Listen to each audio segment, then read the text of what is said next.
na sana makauwi siya sa graduation ko. I'm confident na top 1 ako at with high honors. Yan po ang eksaktong mga salitang binitiwan ng anak ng ating letter sender ngayong umaga. Puno ng pag-asa, pangarap at kumpiyansa sa sarili. Pero sa isang iglap, napalitan po ito ng lungkot at matinding pagkadismaya. Ano nga ba ang nangyari? Basahin natin ang kwento ng ating letter sender mula sa Manila. Dear Mama P, ako po si Blessy, ina ng 16-year-old na si Blair. Mula elementary, consistent po siyang first honor o top 1 sa klase. Nakita ko rin ang sipag at focus niya sa kanyang pag-aaral, kaya naman nagre-reflect ito sa mataas niyang grades. Kamakailan sa kanilang junior high graduation, hindi si Blair ang naging top 1. Ang nag-top 1 at with high honors ay apo ng may-ari ng paaralan. Nag-top 2 at with high honors din naman si Blair pero hindi niya ito matanggap. Ayon sa guro, 0.4 lang daw ang lamang ng top 1 kay Blair dahil sa nakuhang extra point sa pagsama sa field trip. Mula noon, lagi na lang po sa kwarto si Blair, walang gana sa pagkain at hindi nakikisalamuha. Labis akong nag-aalala dahil ang dating masayahin at sociable na si Blair ay nagbago. Sinubukan ko na siyang kausapin pero ang tanging luha ang sagot niya. Mama P, lubos po akong nag-aalala. Ano po kaya ang tamang approach para muling maging okay si Blair? Lubos na nag-aalala. Blessy. At para tulungan po tayo sa problema ni Mommy Blessy, makasama po natin muli ang family and life coach na si Miss Pauline Sanchez. Good morning and welcome back, Miss Pauline. Good morning. Good morning sa ating mga kada. Yes. So, ito na nga, Miss Pauline, parang iba na ngayon ang panahon, no? Grabe yung pressure na nilalagay ng mga bata sa kanilang sarili sa ngayon. 'Di ba? Dati it was the parents urging the kids to do better in school. Ngayon, you don't have to.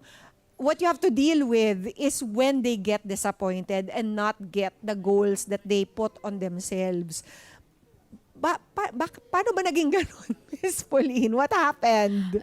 Iba talaga nung natin generation natin. Ngayon kasi with all the gadgets and all, they see several reasons para i-post nila yung mga that's one reason kung bakit sila gusto nilang nasa top. Second is that available na rin kasi sa lahat ng schools Parang lahat meron. So saan ako? Parang they feel disadvantage ba sa akin to? O meron ba akong kakulangan? Bakit hindi ako nabibigyan? Dapat number 1 ako. So sometimes nagkakaroon sila ng ganong feeling. Pag hindi nila nakukuha yung gusto nila na number 1, nagiging very competitive sila instead of having fun and enjoying yung journey nila. Ano kaya ang mabuting atake para ma-realize din ng anak ni Mommy Blessy na hindi naman kawalan sa kanya yung hindi siya naging top 1. Especially for the reasons that Mommy Blessy already cited. Parang apo ito ng may-ari. Tapos dahil lang dun sa pag-attend ng field trip and it was a difference of less than a point, diba? Siguro these are all like valid reasons kung bakit hindi dapat sumama yung loob ng kanyang anak, no? Agree, no? Siyempre, ano bang una nating gagawin? Acknowledge and validate yung emotions ng bata. And yung pagbigay ng number 1 sa apo, it's an obvious reason Ayaw natin ma-feel naman yung bata na, apo kasi yan, kaya, we cannot do something. But just say na, there are things that we cannot control. Ang pwede nating i-control yung emotions natin and all.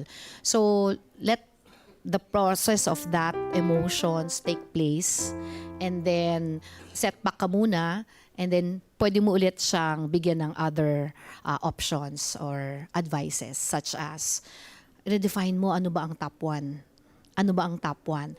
Being the best in your field, ipalit mo. Na hindi naman ko mo top 1 siya at hindi ikaw, meaning hindi ka na best. What matters is yung learning and yung long-term goals mo. Remember, hindi naman itong end point natin eh. Kung ito yung journey mo at ito yung pupuntahan mo, this is just one of those hiccups.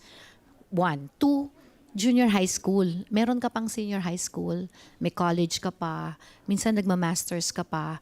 There will be ups and downs along the way. Hindi lang ito. So, advice ni Mommy Blessy si Blair na hindi lang dito natatapos. No? When you get out of the real world, marami pa.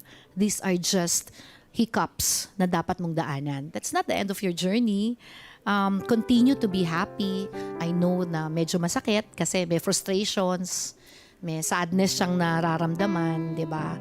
But just be there as a parent. Tsaka Miss Pauline, ano ba yung mga pitfalls ng parang putting your worth based on the grades you get in school or based on the kind of awards you get in school? Pag manggagaling sa parents yan, redefine mo ano ba yung pitfall ng pag hindi mo nakuha yung best or number 1.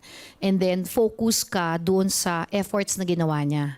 Hindi doon sa grades. That's just a report card. Correct. Diba? Even Oo. if hindi siya apo nung may-ari, if ever, learn to accept also na yung defeat, it doesn't define you as a person. Tama. Hindi siya yung end goal mo later on.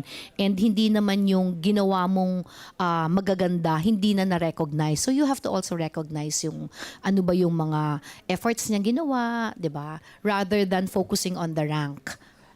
Dapat bang ma-affect si Mommy Blessy dun sa mga inaakto ng kanyang anak na si Blair at the moment? Or should she just let it happen? Kasi, di ba, we love to shelter our kids from having negative emotions like sadness, disappointment, discouragement. Mahilig tayo mag-swoop in kapag nakikita nating umiiyak na yung mga anak natin, nalulungkot. But is this necessarily bad? Hindi, we have to let the emotions be processed ng bata. It's just normal. Of course, tayo, Meaning no? to say, Miss Andun Pauline, kagad tayo. just let it happen. Yes, Oo, oo. let it ride muna. Oo. Para magda-die down din yan. But make sure, if you really want to do something, Mommy Blair, no? Sa Mommy Blessy kay Blair, make sure na nandun ka. No? Give Blair the reasons kung bakit, you know, this depression, sadness, frustrations will go on, pero hindi siya magstay for you forever. Mawawala din yan. It's just a temporary feeling. Oo. At saka, may ano yan merong tamang timing. Kasi pag kinausap mo agad while their emotions are still high, hindi ka rin makaka-penetrate. 'Di ba? They will reject everything you say to them, no matter how well crafted it is, or na-research sa kada umaga, or sinunod lahat ng mga payo natin, 'di ba? Meron talagang a natural course of progression niyan. Hayaan mo muna siyang umiyak, magkulong, but always let her know na nandyan ka lang when she's ready to talk, 'di ba? And it's normal and it's part of your growing up. Yes. No, Napakahalaga nga nitong lesson na tinuturo sa kanya sa ngayon. Yung lesson na hindi mo makuha lahat ng gusto mo. Kasi in life, gano'n naman talaga. Oo, kasi lalo na ngayon, no, yung millennials na generations and Gen Zs, we as parents, pinrepare na natin lahat eh. So they thought na kaya nila kagad makuha. Parang yun yung isa sa mga studies natin. Oo. So at least in the process, makikita nila, oh, hindi lang pala lahat ng gusto ko makukuha ko. Hindi rin pala lahat ng ginol ko makukuha ko immediately, no? Yeah. Mahalaga yan. This is an even more valuable lesson than actually getting what she wants. 'Di ba?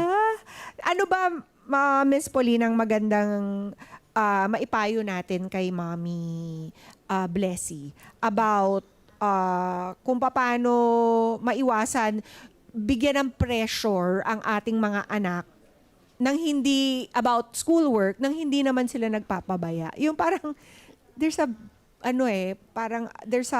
fine line between telling them, pressuring them to get good at school and then parang letting them know na pwede silang magpabaya? Mami Blessy, it is important that ma-focus natin yung sa bata muna yung feelings niya ngayon para magkaroon ng process. One. Second is be there for them. For her, for Blair, no? Explain mo na this is not the end goal. This is just part of your journey. Hindi dito na bebase ang pagkatao mo. Hindi ito nabe-base na ito na yung future mo. No, you're still young. Nasa junior high ka pa lang. Meron ka pang senior na dadaanan and all. Rise above this and learn until you be the very best version of yourself rather than focus doon sa mga pit stops or pitfalls natin and mistakes. That's all part, no? Explain also, Mami Blessy, na tayo nga, no, sa edad natin, may mga mistakes pa tayo. We'll still learn. So it's a continuous process and okay lang, no? Embrace, validate, and then be there, and then bigyan mo ng advices as she goes out of the room, sumabay sa'yo sa pagkain, no? And then, i-date mo sila. I-date mo siya, no? Tama. Maraming salamat, Miss Pauline. For any other concerns na ating mga kada parents, please remind them again kung saan kanila pwede i-follow and get in touch with. Yeah, you can get in touch with me sa FB, no, Reels, and TikTok and IG at Tita Pau Sanchez. Thank you very much, Miss Pauline, Thank you as so much. always. At eto naman po yung mga piece of advice natin. Ang first P, paglaanan ng oras ang anak upang maramdaman niyang hindi siya nag-iisa anumang hamon ng kanyang pinagdadaanan. Our second P is pagpapaalala sa anak na ang kabiguan ay hindi po sukatan ng kanyang halaga. At ipaalala ang kanyang talent, ang kanyang husay, at mga iba pang nakamit bilang patunay na siya ay mahalaga at espesyal. At ang third P natin ay patnubay. Patnubay sa kanya upang maibalik ang kanyang kumpiyansa, lakas ng loob at pagmamahal sa pag-aaral at maniwala sa mas magandang mangyayari na inilalaan ng Diyos para sa kanya. 'Di ba? Kaya, thank you, Miss Pauline! Thank you so much again. Yes, we hope Thank to you see too. you next time. At makakalatandaan po natin na bawat kabiguan ay hakbang tungo sa mas malaking tagumpay. Sa tamang gabay at pag-unawa, mas matututo tayong bumangon, maniwala sa sariling kakayahan at muling mangarap. Let's get together. Sunday 25. Sunday 25.